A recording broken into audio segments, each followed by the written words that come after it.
If you're not using Ironclad for contracts, you could be leaving millions on the table without knowing it. Every contract holds renewal dates, pricing terms, and obligations you can't afford to miss. But good luck finding them when it matters. Ironclad's AI instantly surfaces what matters so you can act before opportunities slip away. That's why they're trusted by OpenAI, L'Oreal, and Salesforce. Find the savings hiding in your contracts at ironcladapp.com/podcast. That's ironcladapp.com/podcast. Hey guys, have you heard of Goldbelly? It's this amazing site where they ship the most iconic, famous foods from restaurants across the country, anywhere, nationwide. I've never found a more perfect gift than food. Goldbelly ships Chicago deep dish pizza, New York bagels, Maine lobster rolls, and even Ina Garden's famous cakes. So, if you're looking for a gift for the food lover in your life, head to goldbelly.com and get 20% off your first order with promo code GIFT. That's goldbelly.com, promo code GIFT.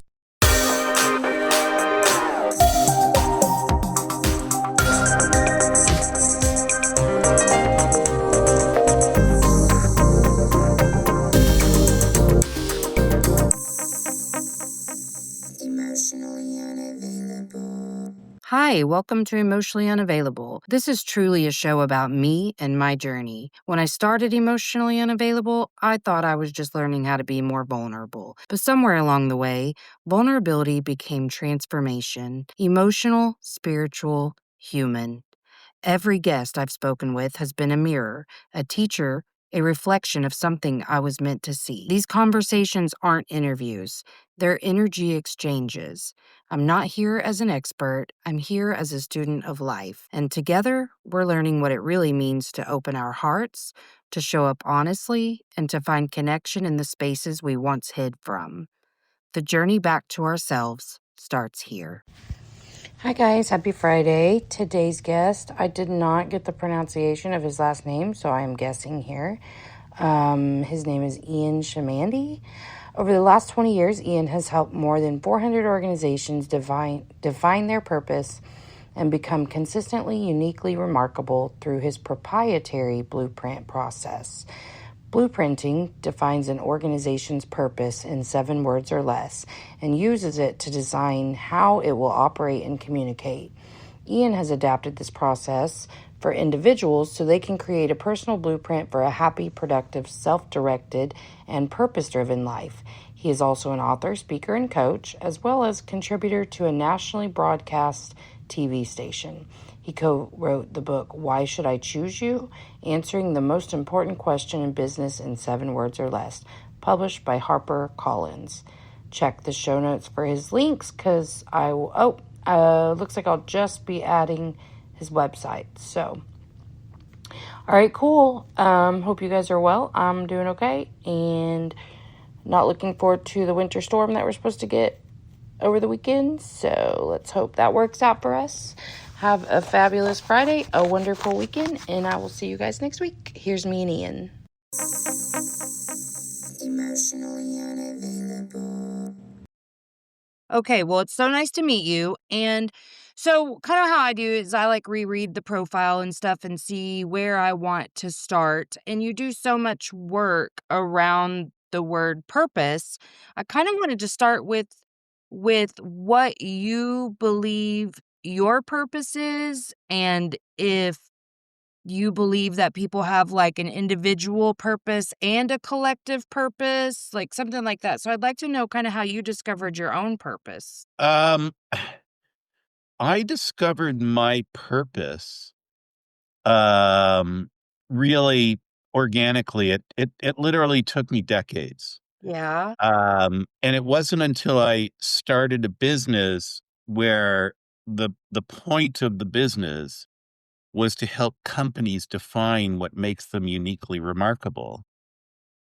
The one thing at their essence that makes them uniquely remarkable. And I started to think about that for me as an individual. And my business partner had a quick answer for that for him, which was causing wow. And as soon as I heard that, I said, that's perfect for you. It's perfect because it's logically correct and self-evident, but it also, it grabs you at a deep emotional level. especially if you're in a situation where you need causing wow, right? Right. If you don't need causing wow and he says causing wow, you'd say, oh, that's interesting.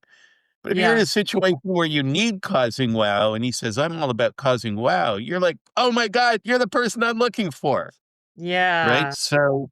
So, um, I started thinking about mine and, and about what my talent was. What did I do in the business that actually contributed to the value of the business? And what I did is I deconstructed stuff. So clients would come into us with complex problems that they keep shelving them because they couldn't solve them. Excuse me.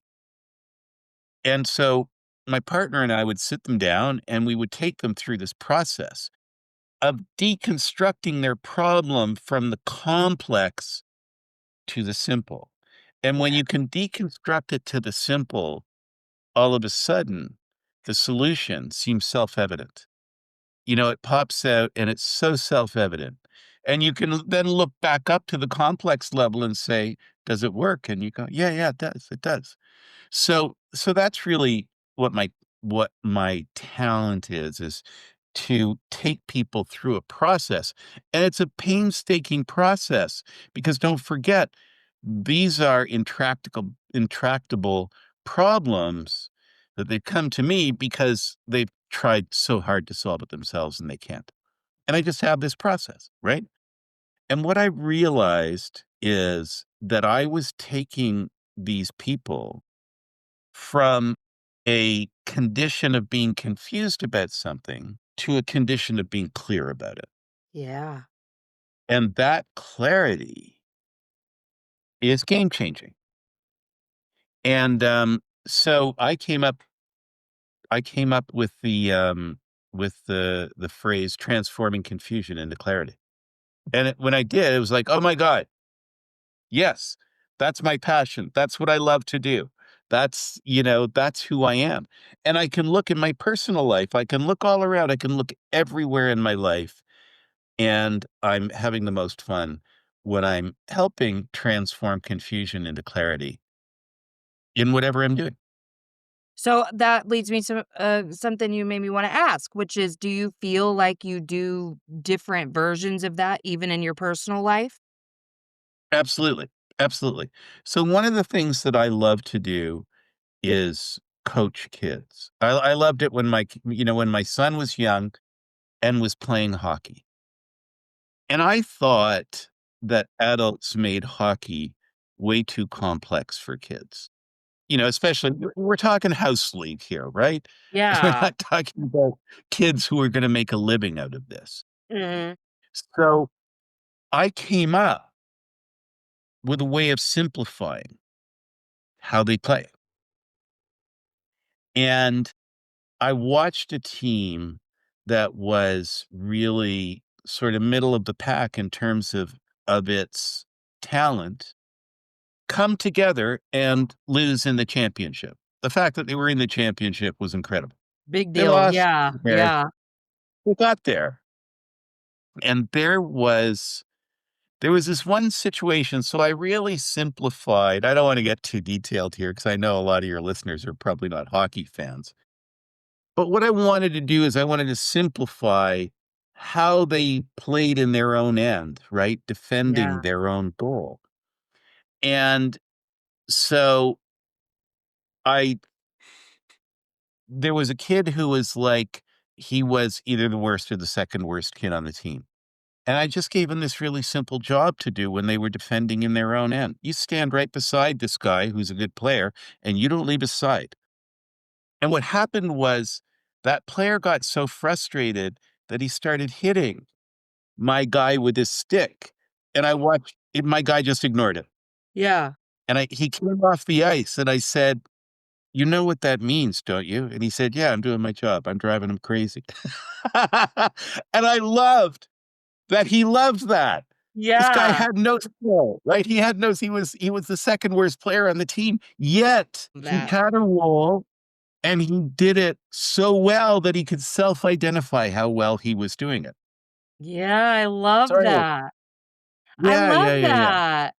And I can relate so much to what you're saying your talent is, because I feel like, in a different way, but the same, I feel like that's kind of one of my gifts is to share information in a way that people just digest easier than if they were to take Right. it in on their own. So I totally resonate with that. And I love that you have such a beautiful example of how you do that in another area of your life and not just in business. Cause I feel like, as we discuss how purpose impacts us, or at least a sense of purpose and passion, that's like so far beyond what you're doing for work. We have to have some sense of why we want to get up to do the work that we're doing in the first place. And I think we each kind of come across what we believe is to be our passion and purpose in our own organic way.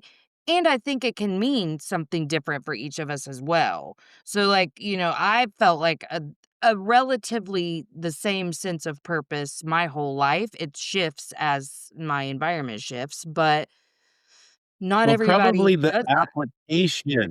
the application of your purpose shifts, but your purpose doesn't shift. Right. Well, Yeah. how you execute your purpose. Flowers die in 3 days. Matching underwear from MeUndies? That's a gift that lasts. MeUndies creates matching prints for couples and friends, same adorable designs in different cuts for each of you. All made from their signature ultra-modal fabric that feels impossibly soft. With 30 million pairs sold and 90,000 five-star reviews, MeUndies matching prints are the perfect gift. Valentine's Day is February 14th, so don't wait. Get exclusive deals up to 50% off at MeUndies.com/comfort, code COMFORT. That's MeUndies.com/comfort, code COMFORT. Right? Right. That can Yeah. shift, Yeah. Absolutely. Well, right? and as I shift a little bit too, I mean, because when you get expanded consciousness or just a different paradigm of something, then it's so much easier to be like, "Oh, wow, I thought I knew that, and then now I have a deeper understanding." So, I liked in your profile how you said that, you used to focus more on I'm paraphrasing this, so I may not get it exactly right, but, you handing a blueprint over to companies, and then you figured out even a way for individuals to learn how to access their Right, blueprint.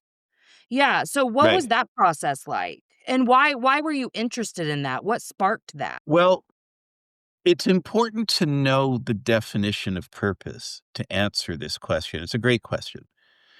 Um, but, one of my frustrations in the world of purpose is that anything that you read, anytime you hear people talking about it, they talk about the benefits of purpose, and I totally buy into that.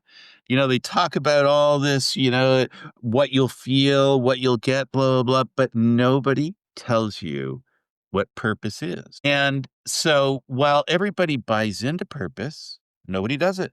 Nobody figures out their purpose. No companies figure out their purpose. I mean, some do, but Yeah, very yeah. few.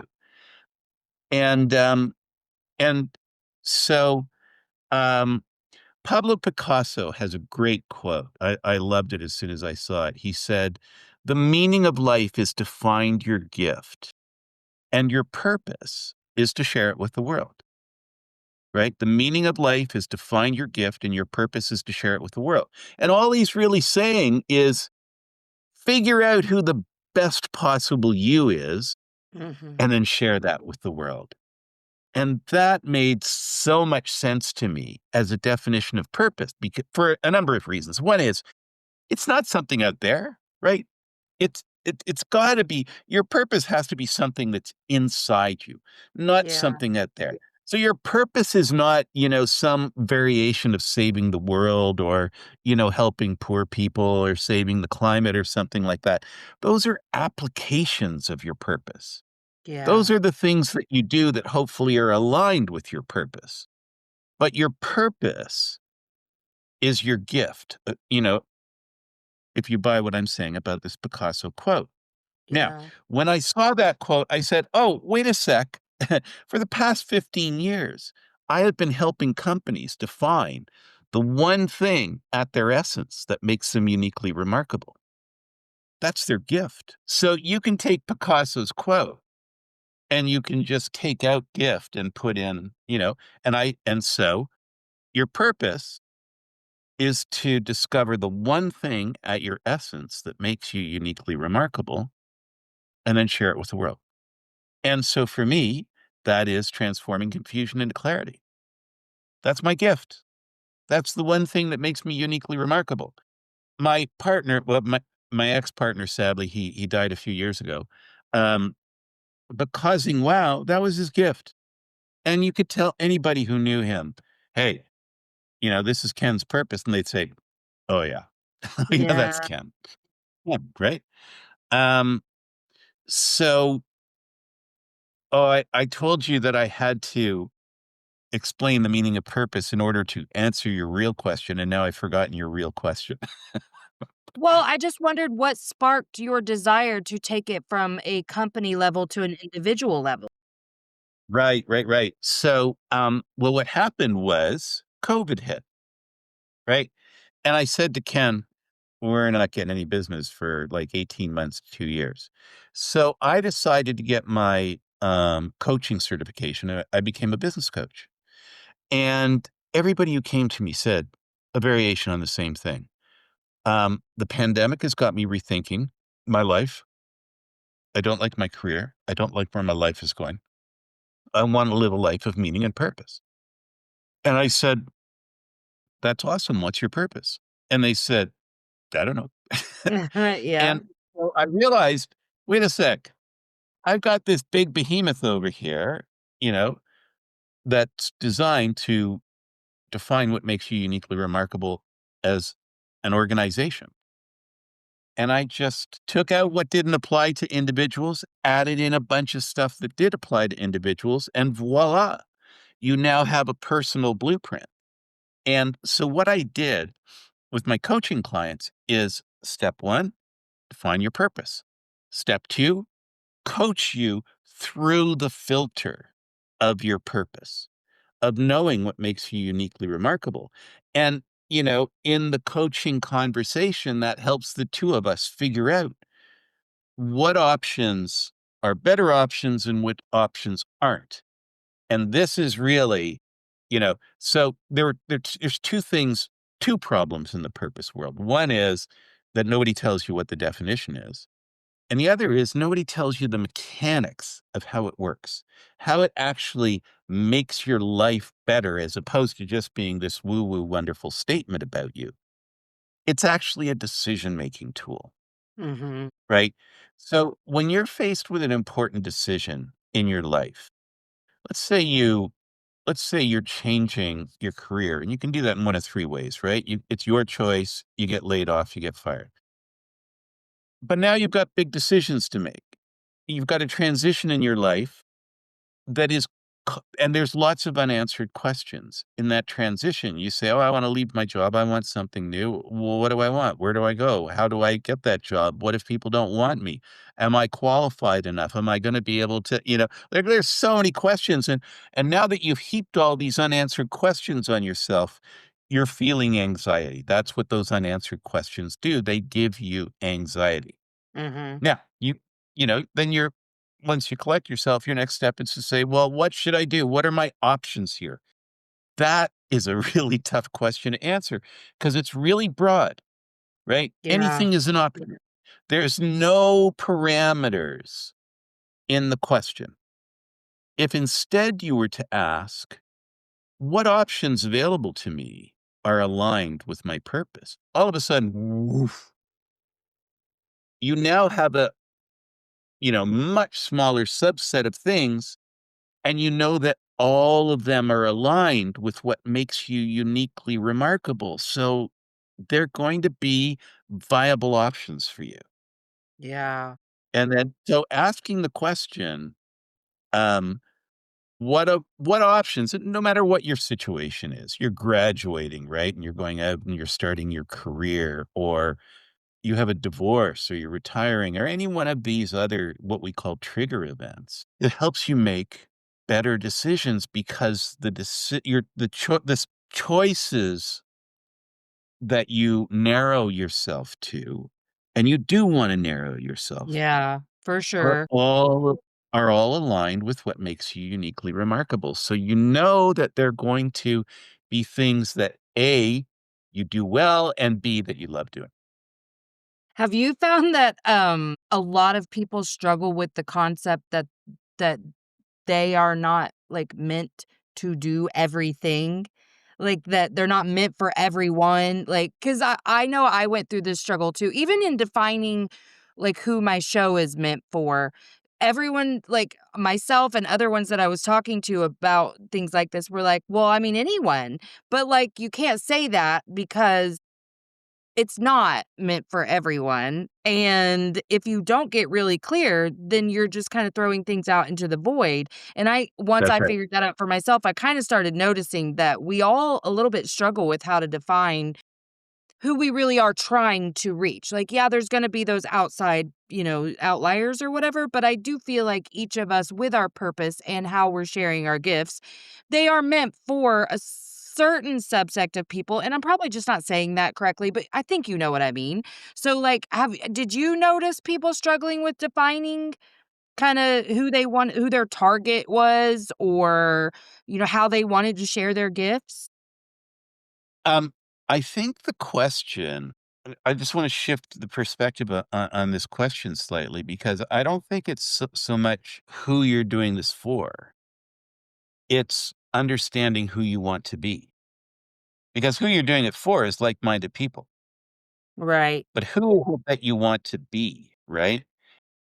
Today, I want to share a book series that truly meets you where you are. Letters to Myself by Jen Taylor, LCSW, is a powerful collection written by a New York based spiritual psychotherapist with over 23 years of experience. Each volume invites you to write your way through trauma, healing, and self compassion, from sexual assault and abuse to bullying and cult recovery. These aren't just books you read, they're books you work with. If you're ready to reflect, release, and reconnect with yourself, search Letters to Myself by Jen Taylor on Amazon today, and I will also have a link in the show notes.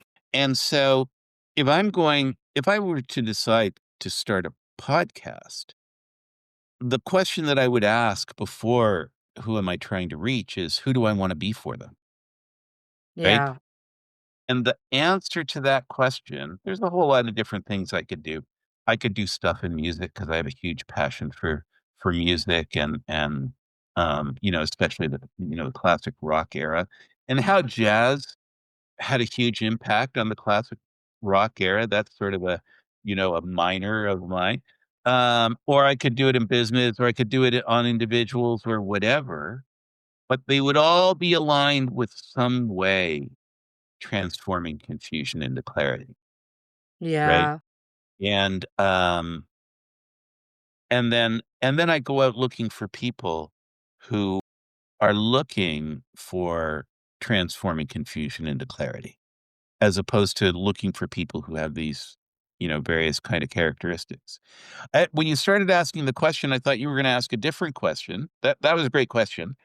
Um, but I thought you were going to ask, do you find people don't feel they're deserving of Oh. good things and there's like around 8 billion people in the world, and I'm convinced that over half of them don't think that they are anything special. And as a Yeah. result of, right, there's nothing that makes them special. And because of that, they don't deserve anything special and they can't accomplish anything special. Mhm. And, until you find somebody in the world who is exactly identical to you, and identical twins are the closest that we have, and they are not identical, then there's going to be something about you that makes you uniquely remarkable. And so, for those 500,000 people who think that there's nothing special about them, if they were to discover and be able to articulate in 7 words or less, that's my standard, right? It's always got to be 7 words or less. If you can articulate what makes you uniquely remarkable, it means that you know and can say what your superpower is. That Mhm. means that there is something special about you. And when you learn that, your confidence goes up. And the world is still gonna, beat you up and try and knock you down, and you're gonna have Sure. your bad days, you're gonna have your good days. But what you're never going to lose, what you can never unlearn, is that you have a superpower that can help you out, whether the times are good or the times are bad.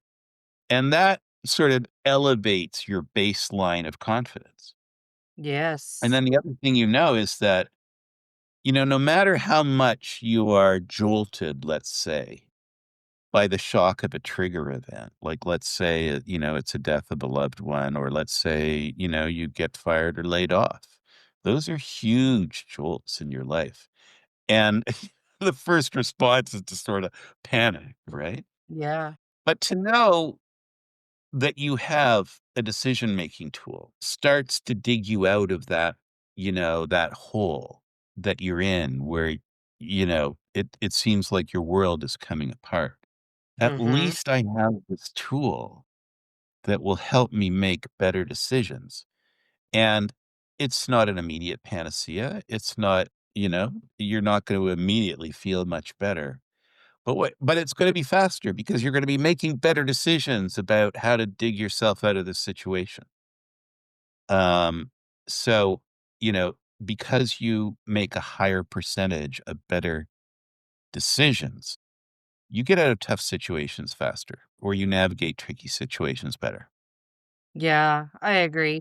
Well, I think learning to have meaning in your life by way of sharing your gifts with other people helps you through so many things. And you said builds confidence, but I wondered what other type of transformations you've seen an individual go through when they finally are able to see for themselves what their uniqueness is. I know for myself, it wasn't hard to define the uniqueness, it was hard to say it out loud and to own what my gifts were because, we're taught kinda early to not be braggy and to be humble and, don't say this or say it in this digestible way that doesn't make others feel uncomfortable, but I've learned, like, when you're really confident in what your gifts are, someone else is going to be very uncomfortable because it triggers their own insecurities or lack of understanding or whatever. But well, crap, I forgot where I was going with that. But I just wondered what other ways you've seen people transform, not just confidence, but other ways when they saw and were able to acknowledge what their uniqueness is. Oh, well, the answer to that question is in how they actually change their lives as a result Mhm. of discovering their purpose. So, I worked with this one guy, and he was the chief communications, officer at a university. So he's in the C-suite on the senior management team of a university. And, like, it's just like being in the C-suite of any company. You're working 12, 14 hours a day, 6 days a week. And he was about 5 years away from his retirement. He wasn't quite at his financial goal for his retirement, but it wasn't that far away.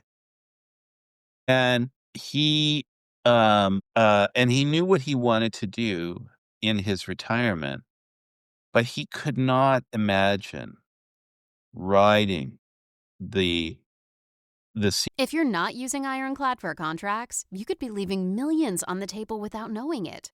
Every contract holds renewal dates, pricing terms, and obligations you can't afford to miss, but good luck finding them when it matters. Ironclad's AI instantly surfaces what matters so you can act before opportunities slip away. That's why they're trusted by OpenAI, L'Oreal, and Salesforce. Find the savings hiding in your contracts at ironcladapp.com/podcast. That's ironcladapp.com/podcast. Senior leadership team, treadmill, all the hours, all the stress, all of that for the rest of his life. So for the next 5 years, because he knew it was just wearing him down emotionally and affecting his relationship with his wife and kids. So, he discovered his purpose in 7 words or less. And what a shock that for somebody who spent his entire life in communications, his purpose was make it simpler, right? So that's what he did every day in his job. He was taking sort of complex stuff that the university was doing and making it simpler so that people could digest it in one form or another. And his epiphany was, I've made my life complex. And I've made my life complex for a variety of reasons that don't matter to me now. Like I've been on the senior leadership team for years. I've had the prestige of that. That's not a priority anymore. And Yeah. what he did is he gave himself the permission to take a step backwards career-wise. And he went Mhm. and he applied for the job of um, staff writer for a technology not-for-profit. Now, he wasn't applying to be the VP of marketing or communications. He just wanted to be a staff writer and earn the salary of a staff writer for 5 years, and then he would meet his financial goals. And so he did. He resigned, he got that job. He punched in at 9 o'clock at the morning, and, he did tippy-tappy all through the day, and he punched out at 5 o'clock, and he didn't think about his career. He didn't think about his job again until 9 a.m. the next morning, and he loved it. And then he Yeah. retired, and he moved out to the West Coast. He and his wife are out there. He's published his first novel. So he sits out on his deck with his computer, looking out at the woods. 'Cause he made his own life simpler. That's right, because he I made his own love life simple. that. Yeah, that just cracks me up because I've always said, like, we run around loving people in the way that we wanna be loved, and I think that so often we organize our outer world to reflect what we really want our inner world to be, but we don't address the inner world. We just keep chipping away at this outer world in the way that we show up Right. for others, the way we work, whatever, when really if we just turn the mirror a little bit, we could be much happier by making our insides match what we're trying to do on the outside. Well, so I'm doing I I totally agree with what you said, but I'm just gonna flip it around, which is make your outsides consistent with your inside by learning who your inside is, Mhm. right? And then when you know who your inside is, then you start to make your outside conform to that. But you can't Right. make your outside conform to that until you know. You've gotta be able you need words. Right? You need words. You need to be able to say what it is in order to then go through the practice of making decisions that are based on your purpose. You need to be able to say what your purpose is. And Yeah. that's what so in Purpose You, which is my online course, I take you through a step-by-step process to define your purpose. The one thing to identify the one thing that makes you uniquely remarkable at your essence. We define it in 7 words or less. And then, you learn how to live your life aligned with your purpose. I love that.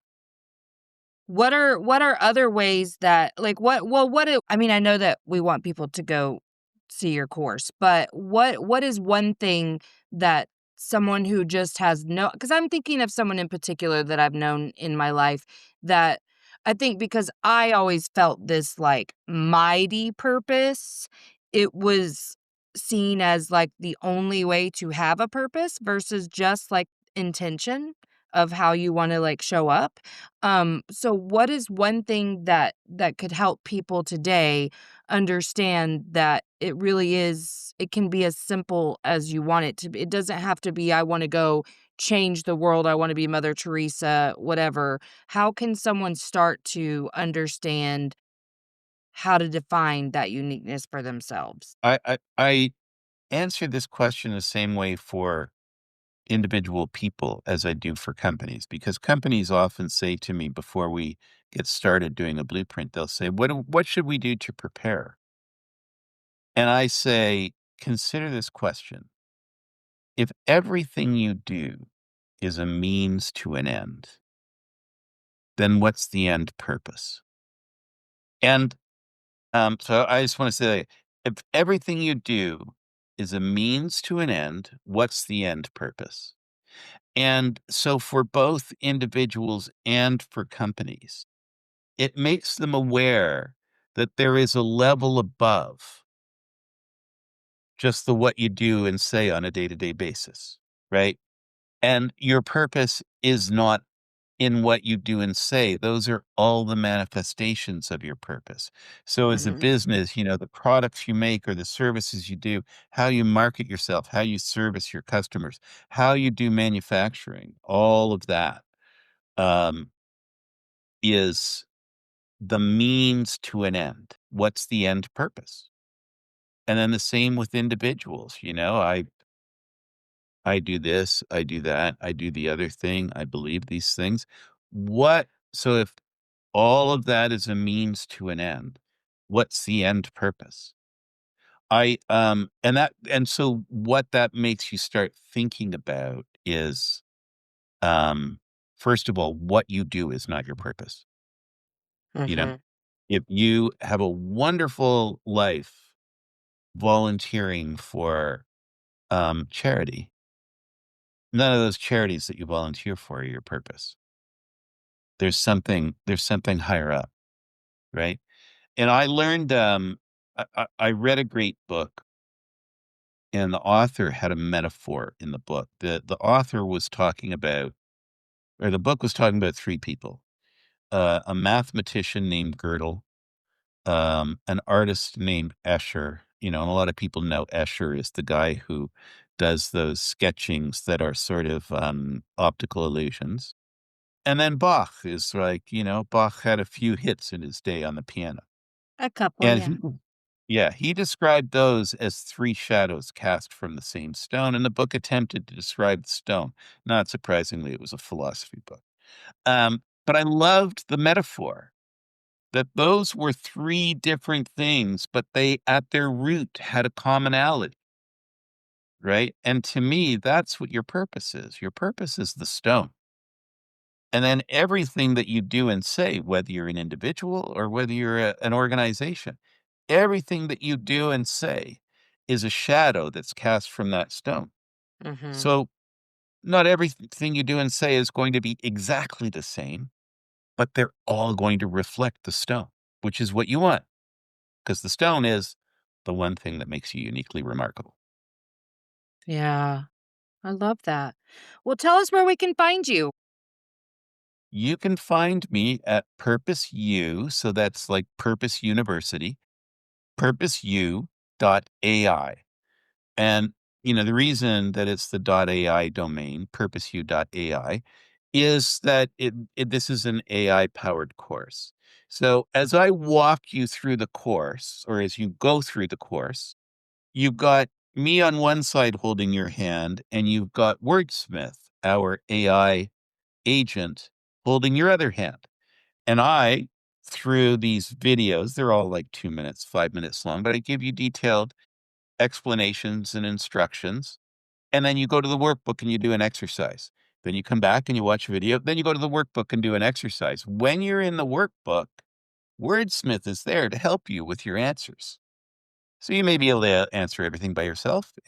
But when you can't, when you need a better answer, the other thing that Wordsmith does is that when it's presented with a lot of data, it can figure out the common threads, and that's a critical process in the course, is for it to help you identify common threads in a bunch of raw data about you that we bring out in the course.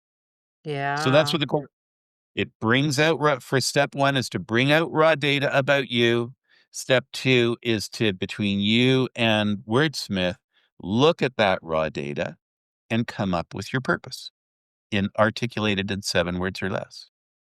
Nice. I love that. So you And don't have then to do do you it have, alone. like, socials or anything like that that people can find you at? We are just, in the process of gearing all of that up, so Okay. we're yeah, we're a little new at that game, I understand. but PurposeU.ai is the best place to go. And you'll get a detailed explanation of the course and the opportunity to sign up there. And I think we have it on discount right now. Okay, awesome. And I'll make sure that I put that in the show notes too, the link. But Great. I Thank always you very like much. you to say it out loud too, so that people can hear it first and then know where to look for it. Well, That's thank you great. Thank so you very much much. for being on today. I've had such a good time with you. Me too, Melissa. Thank you very much. Absolutely. I'm going to press stop if you'll hang out for just 1 sec. In a world where judgment quietly shapes how we see ourselves, therapist and author Jen Taylor, LCSW, invites us into something gentler. With over 25 years as a New York-based spiritual psychotherapist, Jen blends psychology, spirituality, and astrology to help women, teens, and LGBTQIA+ individuals find their way back to self-worth. In Volume 7 of the Letters to Myself, Jen explores how self-judgment becomes our harshest critic and how compassion can become our greatest healer. And for families navigating loss, her children's book, Melvin and His Magical Star, offers a tender story about grief, love, and the truth that love never disappears. Find hope, healing, and gentle guidance with Jen Taylor. I will have links for her in the show notes. Hey, make sure you've given the show a 5-star rating on whatever platform you're listening to if you haven't already. And check out my website, empoweredwithmelisahepner.org, or my link tree on Instagram at melissa.hepner to check out my latest offers or workshops. All right, that's it from me. So make sure that you check out the show notes for links. And until next time, let's all just keep swimming. INDEPE and cut.